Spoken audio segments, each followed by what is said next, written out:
என்ன சிவபெருமான் நடனத்தில் காளியிடம் தோற்று போய் மூர்ச்சை அடைஞ்சு விழுந்துட்டாரா? வாங்க காணொளிக்குள்ளே போகலாம். தென்னாடுடைய சிவனே போற்றி, எந்நாட்டவருக்கும் இறைவா போற்றி. அனைவருக்கும் வணக்கம். இந்த காணொளியில் சிவபெருமானும் காளியும் நடனமாடிய அந்த செய்தியை எப்படி சைவத்திலே சொல்லப்பட்டிருக்கின்றது என்பதை பற்றி தான் சிந்திக்க போகிறோம். இதற்கு முன்னால் காளியை பற்றி பேசின இந்த காணொளியில் தேவி மகாத்மியம் என்கின்ற அந்த நூலில் அல்லது மார்கண்டேய புராணம் என்கின்ற நூலில் காளி தேவி இந்த இரத்தபீஜன் என்கின்ற அரக்கனை கொண்ட பிறகு அவனுடைய உடம்பிலிருந்து உதிர்கின்ற இரத்த துளிகளை எல்லாம் அவள் குடித்து இறுதியில் அவன் இறந்த பிறகு அவள் மிகுந்த சினத்தோடு வருகின்றாள், சிதம்பரம் தில்லை பகுதிக்கு வருகின்றாள் என்று நாம் பார்த்தோம். அப்படி வருகின்ற போது அவளுடைய கோபத்தை அடக்குவதற்காக சிவபெருமான் தரையில் படுத்து கிடந்ததாகவும், காளி அவளை அறியாமல் சிவபெருமானுடைய நெஞ்சிலே காலை வைத்த பிறகு அவள் தன்னுணர்வு பெற்று கோபம் தீர்ந்ததாகவும் இந்த தேவி பாகவதம் அல்லது மார்கண்டேய புராணத்தில் நம்ம பார்க்குறோம் அல்லது பார்த்துருக்குறோம்.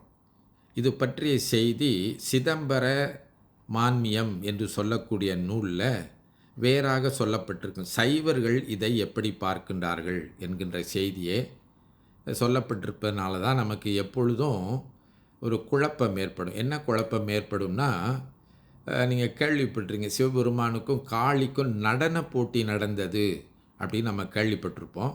அந்த நடன போட்டியில் தான் சிவபெருமான் காளியை தோற்கடித்தார் என்கின்ற செய்தி வருவதாக நாம் இந்த சிதம்பர மான்மியத்திலும் அடுத்து இருக்கக்கூடிய திருமுறை நூல்கள்லையும் பார்க்குறோம்.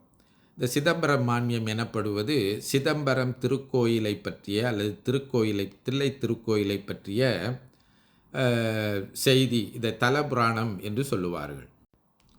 தேவி பாகவத புராணம், ஸ்கந்த புராணம், கச்சியப்பர் எழுதிய கந்த புராணம்ல ஸ்கந்த புராணம், இது போன்ற புராணங்களில் இந்த காளி சினம் அடங்கிய அந்த நிகழ்ச்சியை, சிவபெருமான் தரையில் கிடந்து அவருடைய நெஞ்சில் காலை வைத்த அந்த நிகழ்ச்சியை, அந்த காளியை தட்சிண காளி வடிவம் என்று குறிப்பிடுகின்றாங்க. அதுதான் பார்த்திங்கன்னா சிவபெருமானுடைய நெஞ்சில் காலை வைத்தபடி காளி நின்றிருக்கின்ற வடிவத்தை சொல்லுவார்கள். ஆனால் இந்த சிதம்பர மான்மியம் என்று சொல்லப்படுகின்ற தில்லை கோயிலினுடைய புராணத்திலையும் திருமுறைகளிலையும் சொல்லப்படுவது எப்படி சொல்லப்பட்டிருக்கின்றது என்று சொன்னால், சிவபெருமான் ஊர்த்துவ தாண்டம் புரிந்ததாக சொல்லப்பட்டிருக்கின்றது. அதாவது இப்படி சினமடங்காமல் வந்த காளியினுடைய கோபத்தை அடக்குவதற்கு சிவபெருமான் அவளோடு நடன போட்டியில் ஈடுபட்டார் என்பது செய்தி. இந்த சிவபெருமானுடைய நடனம் என்றால் என்னன்னு உங்களுக்கு தெரியும்.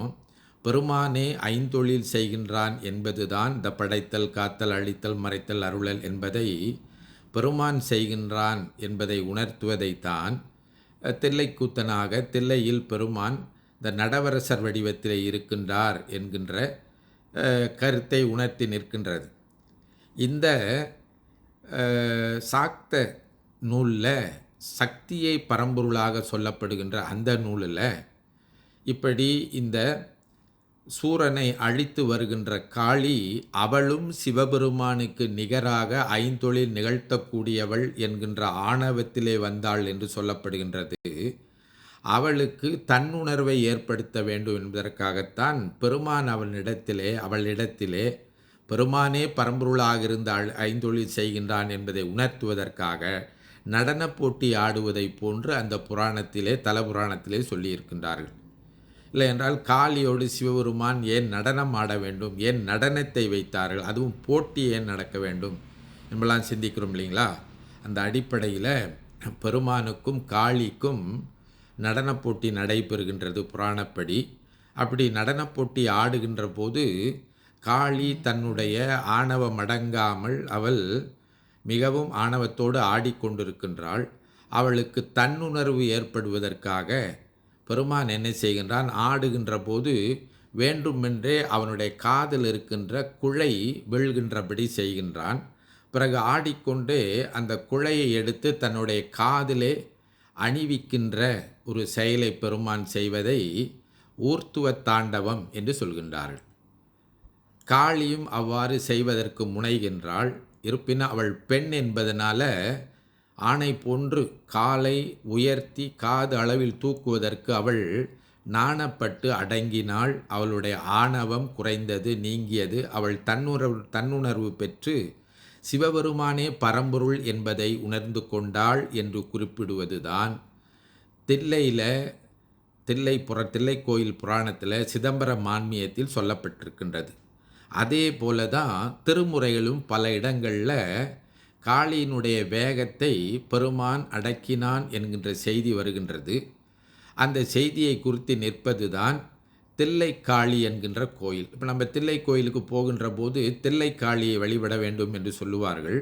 அந்த தலத்திலே காளி அங்கிருந்து சிவபெருமானை வணங்கி கொண்டு இருப்பதாக நம்முடைய திருமுறைகளிலும் அந்த சிதம்பர கோயில் புராணத்திலும் சொல்லப்பட்டிருக்கின்றது. எனவே காளியோடு பெருமான் நடனமாடி காளியை வென்றதாக நம்முடைய சைவ மரபிலே சொல்லப்படுகின்ற ஒரு செய்தி இருக்கின்றது.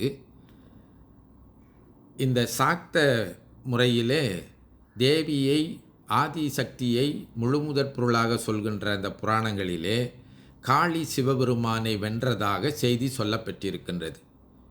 எனவே சைவர்கள் அவர்களுடைய நெறிப்படி இந்த செய்தியை விளங்கி கொள்வதும், சாக்த பிரிவில் இருக்கின்றவர்கள் சாக்த நெறிப்படியாக அதை விளங்கி கொள்வதுமாக இப்பொழுது 2 செய்திகள் இருக்கின்றன என்பதை நாம் புரிந்து கொண்டு நம்முடைய தெளிவிற்கும் நம்முடைய நெறிக்கும் வழிபாட்டிற்கும் ஏற்ப இந்நிகழ்ச்சியை விளங்கி கொள்ள வேண்டும் என்பதற்காகத்தான் இந்த காணொளியை செய்கின்றேன்.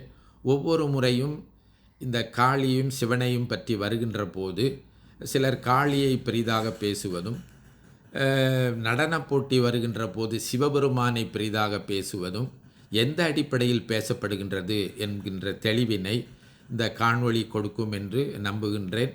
மீண்டும் அடுத்த காணொளியில் சந்திக்கும் வரை தென்னாடுடைய சிவனே போற்றி, எந்நாட்டவர்க்கும் இறைவா போற்றி. திருச்சிற்றம்பலம்.